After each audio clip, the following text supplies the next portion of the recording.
Hell no GMO! Hell no GMO! There are global protests against a U.S. GM food giant accused of dominating the world's food market so much that consumers' health is at risk and farmers are taking their own lives. A suicide bomber targets police in the capital of Russia's Republic of Dagestan, injuring 15 people. It's the latest in a string of deadly terror strikes in the region. And militants lay siege to a French-owned uranium mine in Niger in retaliation for France's military forays in North Africa. Some now worry the Mali intervention is fighting extremism across the continent.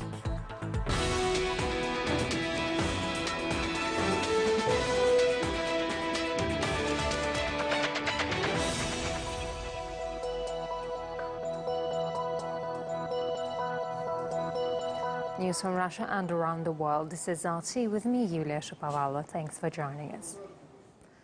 A wave of rallies is rolling across the globe in protest of biotech giant Monsanto. Campaigners and environmentalists in more than 40 countries accuse the multinational corporation of aggressively expanding into the food market and spreading hazardous products.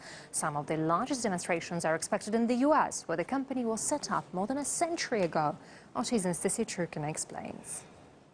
200,000 participants in the United States alone. In about 48 states, different action is going to be taking place. So all of these people planning to flood out onto the streets to speak out against this biotech giant accused of producing genetically engineered food and agriculture, accused of turning a blind eye on the health consequences that the food that they produce can have on people throughout the world, because this is in fact a global corporation, also accused of the enormous lobbying power that this corporation has in Washington, for one, where the amount of money it pumps into lobbying allows the passage of certain acts such as the Monsanto Protection Act, very controversial, extremely criticized, but also block any acts that would allow labeling GMOs in the United States. So certainly all of these issues, but just more generally also, people want to bring more attention to what it is that they're putting into themselves, what they're eating,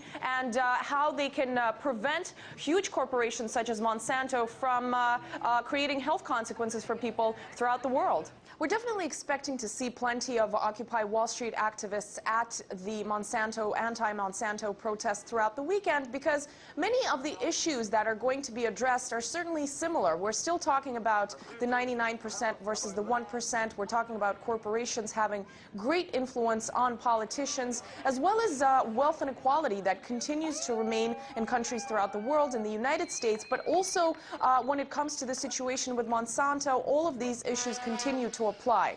Whereas the march against Monsanto is against a specific corporation that continues to refuse to listen to the voice of the people, existing for over a century, yet continuing to do these things that hundreds of thousands of people don't necessarily agree with. The Occupy Wall Street movement is certainly expected to be part of this. The global move against genetically modified goods started off in New Zealand. Hundreds of people gathered to send a message to the biotech manufacturers. Australians have been protesting in their thousands to demand a GM-free zone. Rallies have also taken place in Japan's capital, Tokyo.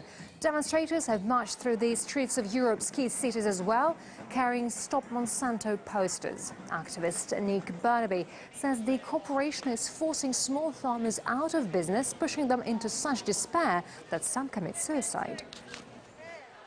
If you look at what happened in India, I mean, there's an epidemic of suicides of the farmers because Monsanto sold them a cotton seed that they promised would do a certain thing, and then those seeds didn't perform how they were supposed to, and it drove a lot of these Indian farmers into sheer poverty, and they ended up committing suicide by the hundreds and thousands. Monsanto affects farming communities everywhere. I mean, in the United States, they're known for suing small farmers. There's a lot of small farmers that they're putting out of business because they have genetic migration into crops that weren't supposed to be GMO, but they're getting cross-pollinated, and then Monsanto comes in. They use their government cronies to go in and shut down small farmers because their genetics from their seeds that they've patented have slowly crept into the genetics of non-GMO seeds as well. Despite global anger, the U.S. Senate has shot down a bill which would have given American states the authority to decide whether to label genetically modified products. The majority of legislators believe people don't need to know whether they're eating GM foods. RT's Megan Lopez explains why. For years now, Americans have been concerned about the food in their refrigerators and, more importantly, the ingredients in those foods. The debate over genetically modified crops isn't only playing out in the fields, it's being harvested in the courtrooms as well as within the walls of Capitol Hill. And it turns out the U.S. government might have a bigger stake in the biotech industry than anyone could have imagined. A report released by the Food and Water Watch Group shows that the U.S. State Department played a major role in promoting GM foods and crops around the world.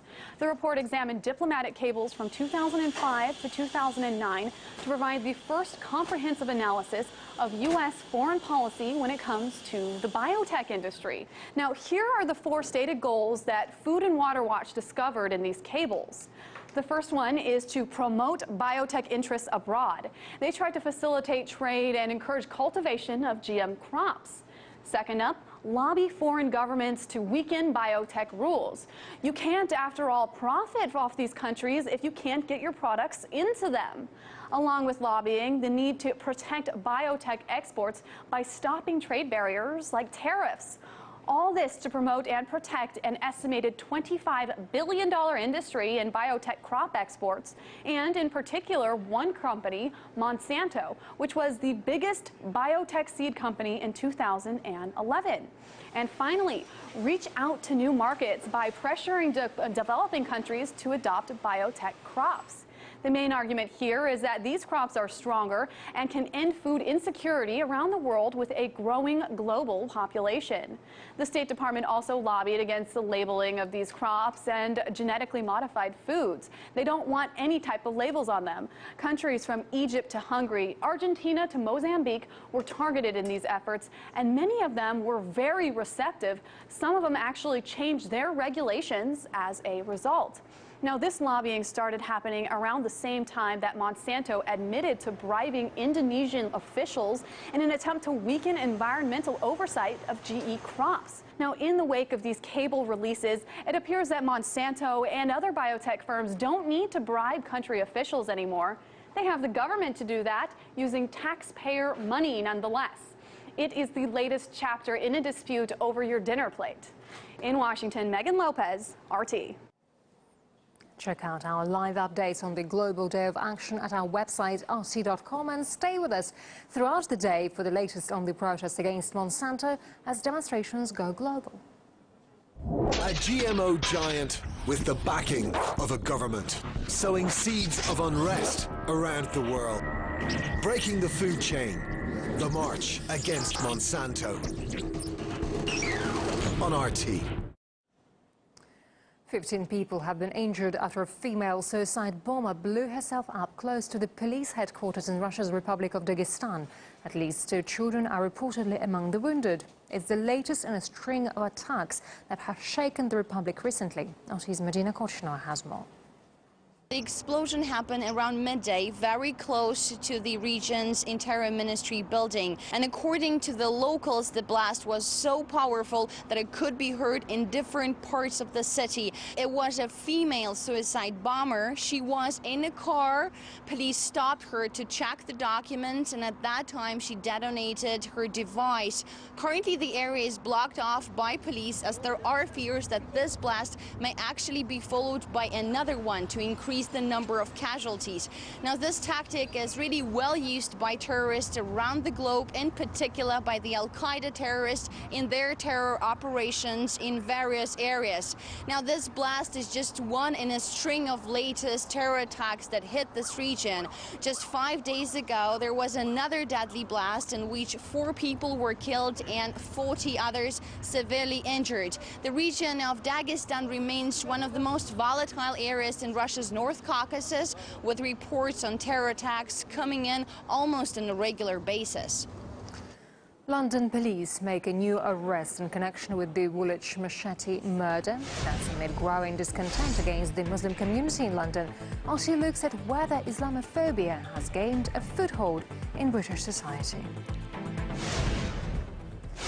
France has admitted its troops took part in an assault on a military base in Niger after it had been overrun by Islamic militants. It followed a twin bomb attack on the base and an outlying French-owned uranium mine. A prominent Islamist group took responsibility, saying the operation was revenge for France's intervention in Mali.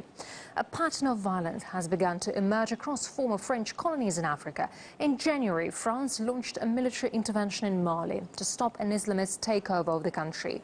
And mere days later, more than 800 people were taken hostage by extremists in Algeria, demanding an end to France's military foray. Dozens of the hostages were either executed or caught in the crossfire in the ensuing battle.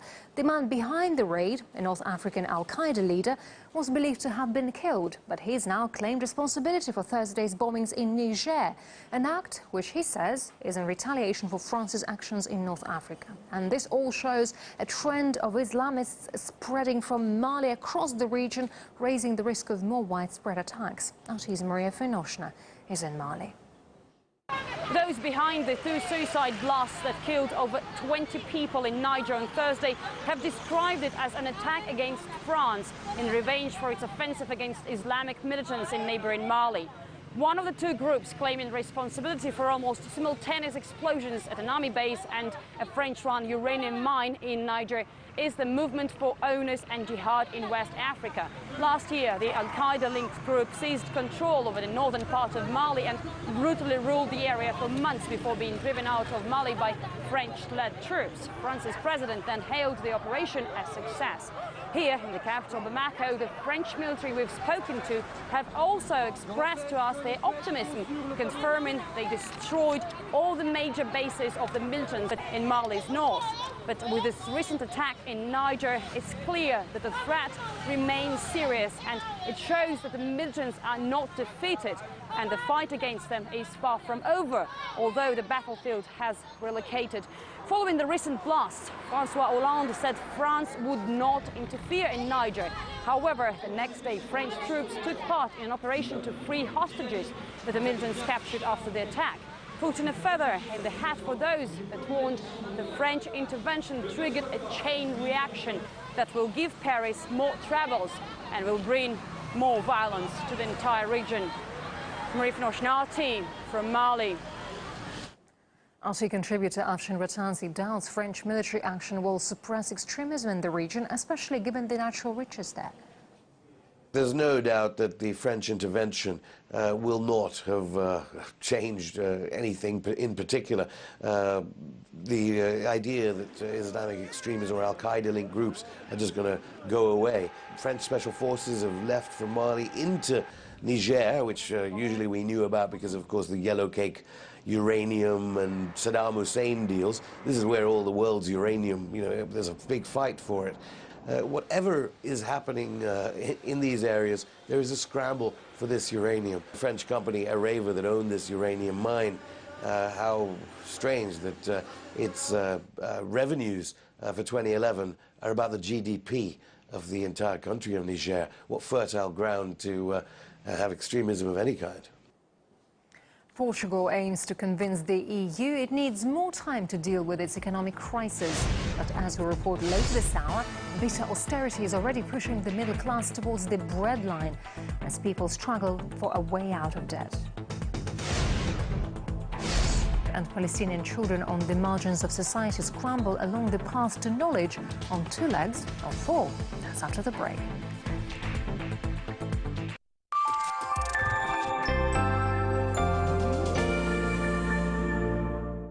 You know how sometimes you see a story and it seems so whole and complete, you think you understand it, and then you glimpse something else. You hear or see some other part of it and realize everything you thought you knew, you don't know?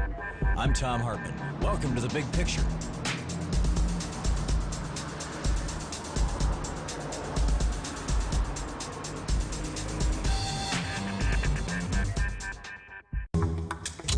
Do we speak your language? Want news, programs and documentaries in Arabic? It's all here on RT. Reporting from the world's hotspots, VIP interviews, intriguing stories. Are you here? Then try RT Arabic. To find out more, Visit arabic.rt.com.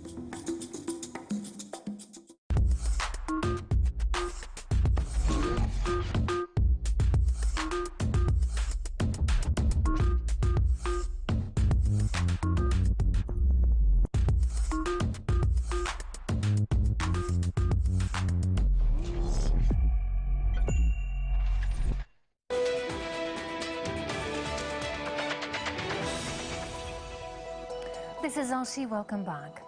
British police have arrested a man who claimed on TV to be a friend of the main suspect in the daylight decapitation of a soldier in London on Wednesday.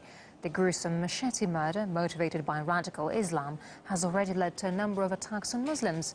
And earlier my colleague Bill Dodd discussed the extent to which Muslims and immigrants are being blamed with Ian Dunt, editor of politics.co.uk, and Carlos Cortilla from the right-wing British National Party. There's acts of terrorism, really, conducted by the far right. You very generously described the BNP as a right-wing party earlier. They're not right-wing, they're far right, they're a fascist party. And the acts of violence that they perpetrate against mosques, against property, the threats against Muslims, these are also acts of terrorism. These are also acts of violence by non-state actors for political means. Well, I have this to, gentleman to come I here have and to say that it has something to do with Muslims. I have to counter that. Particular answer that accusation is done by right-wing thugs. I have to counter that. Because answer that.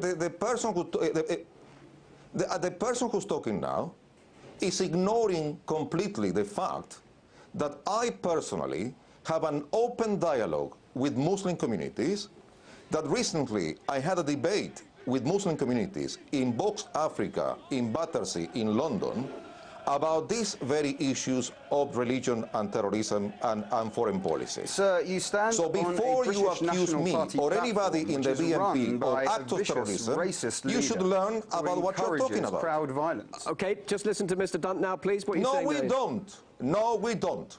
No, we don't. I have websites with people from Israel, with people from the Islamic religion.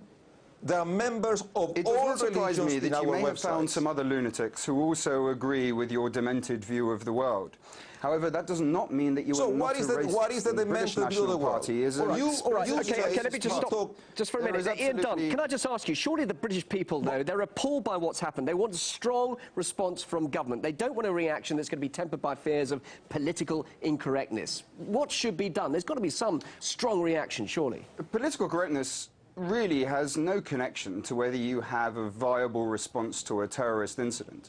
Stopping terrorism is about having joined up services by intelligence agencies, by the police, by mental health authorities, by schools, by the Muslim community. These are the kind of sensible adult moves that you take to prevent violence. And what about surveillance as well? Because MI5 knew about these people. Skinhead thugs and pretend that it is something to do with an intrinsic nature of Islam. OK, Mr. Cortiglia did mention the fact that you can't have the manpower to track all these people down, but surely there has been a lack of surveillance, and many people were saying we need to step up that now, so-called snooping on people, because clearly they were on the MI5 radar, but they got through it. I mean, do you think that people will be jumping... Let's make something very clear. Well, we don't really know what has happened. Let me tell you something. And there's a lot of people talking without any access to the information required to make a coherent judgment.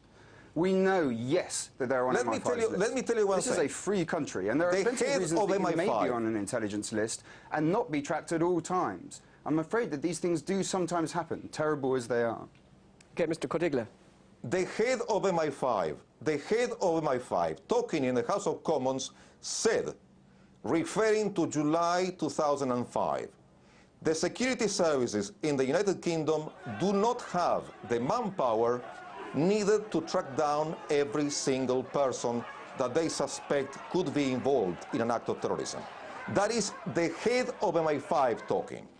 Now, if you carry on invading Arab countries, killing Muslims in Iraq, Afghanistan, Syria, and everywhere else, you wouldn't have ever enough security services to counter the anger of these people. Portugal could ask for more time to cut its debt. It wants EU and IMF creditors to revise their demanded targets for a third time. Despite Lisbon's €78 billion bailout and harsh budget, the nation is still in crisis. And as RT's Peter Oliver found out, the middle class is being hit hard. Europe's politicians insist that austerity is essential. But what effect does that austerity have upon the everyday people to whom it's inflicted upon? I went to meet a family just outside of Lisbon who are feeling the pressure of Portugal's financial failings.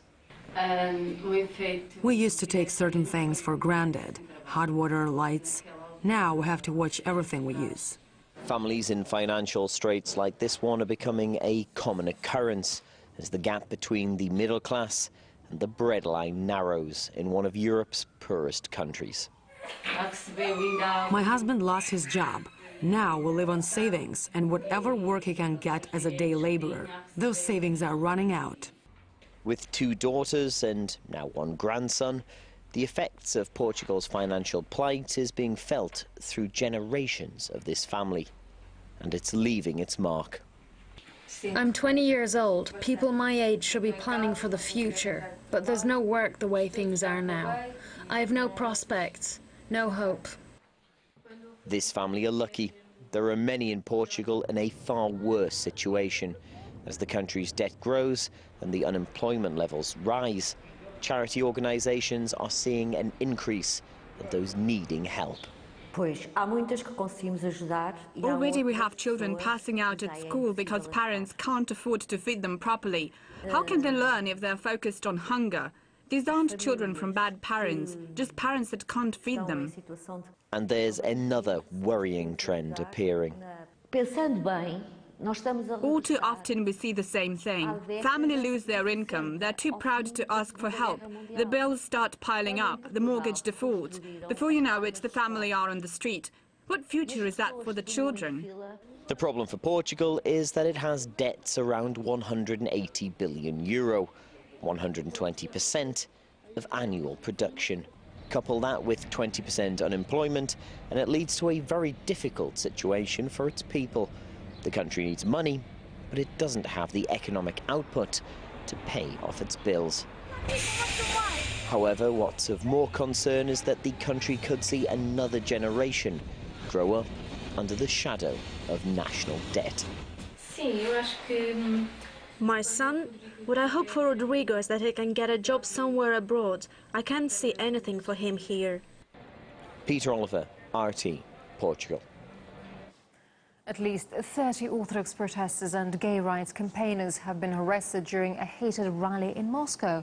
Homosexual activists were protesting before the lower house of Russian parliament when they were charged by Christian vigilantes wielding icons and crosses. Police were forced to intervene, dragging away dozens from both sides. The initial demonstration was intended to protest Russia's anti-gay propaganda laws, which activists and rights groups denounce as oppressive. Homosexuality was decriminalized in Russia in the early 90s, but homophobia remains rife. Education is the most powerful weapon, Nelson Mandela once said, and in a small Palestinian community, families are taking that advice to heart. It's a 2-hour trek to the nearest school for some young students who are determined to learn against the odds. Otis Polislier reports now on the daily challenge of grabbing an education. Each morning, the steep hills of this inhospitable corner of the Judean desert come alive with children scrambling down rocky slopes to get to class before the bell rings. Some children walk 7 kilometers each way. They're very keen to learn. It takes a certain kind of dedication to be a student at this school. Pupils overcome extreme obstacles just to get here. In the winter, when it rains, a lot of children fall. They arrive at school with wet clothes. In the summer, the snakes are the main problem. Then there are others, like Jabrin Kirshen, who come by donkey. He wakes up at 4 each morning, so he has enough time to ride the 2 hours it takes to get to class. Sometimes I fall from the donkey and I get injured. One time I crossed the street and my friend who was in another donkey got hit by a car.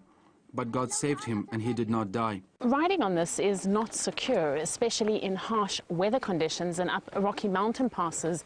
The chances of falling are pretty high. It would be a lot easier if the community could build a road to the school, but they're not allowed to. Israeli authorities say they're here illegally.